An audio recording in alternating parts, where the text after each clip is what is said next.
70 000 personnes ont défilé dans le silence et le recueillement dimanche 11 janvier 2015 dans les rues de Clermont-Ferrand. Une marée humaine sur un parcours de 3 km entre la place de Jaude et Polydôme. 70 000 personnes à la même identité, Je suis Charlie, pour combattre debout la barbarie des actes perpétrés durant 3 jours dans la capitale et pour porter haut et fort le droit à la liberté d'expression.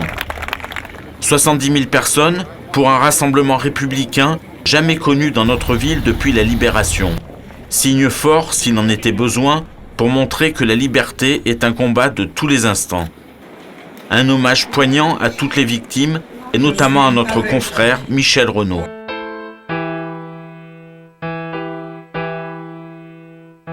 Michel Renaud est tombé sous les balles de l'obscurantisme. Lui, l'ami des autres, le voyageur, ami des lettres et du dessin. C'était un homme de conviction et d'une grande intelligence. Après une carrière de journaliste en presse écrite et en radio, c'est en 1982 qu'il pose ses valises à Clermont-Ferrand où il sera, durant 28 ans, directeur de la communication et directeur adjoint du cabinet du maire de la ville de Clermont-Ferrand. Il prend alors en main le mensuel municipal Demain Clermont, qui recevra 2 fois, en 1996 et 1998, le titre du meilleur journal municipal de France.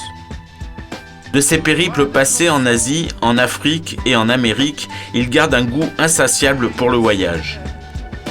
Et c'est cela qui l'amène à créer en 2000 la Biennale du carnet de voyage, qui deviendra l'incontournable rendez-vous national des grands voyageurs, croqueurs de vie.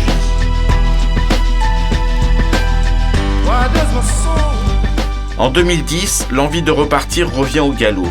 Direction le Kyrgyzstan, durant 1 an avec sa femme et sa fille de 6 ans. En 2011, il devient président d'honneur du rendez-vous du carnet de voyage et c'est à ce titre qu'il avait accueilli en novembre dernier, lors de la dernière édition, le dessinateur Cabu. Mercredi 7 janvier 2015, Cabu invitait Michel Renaud dans les locaux de Charlie Hebdo. La suite n'est que tragédie. À son épouse, à sa fille Vassilissa, à son fils Guillaume et à ses proches, la municipalité ainsi que toute l'équipe de TV8 expriment leur plus vive émotion et leur soutien.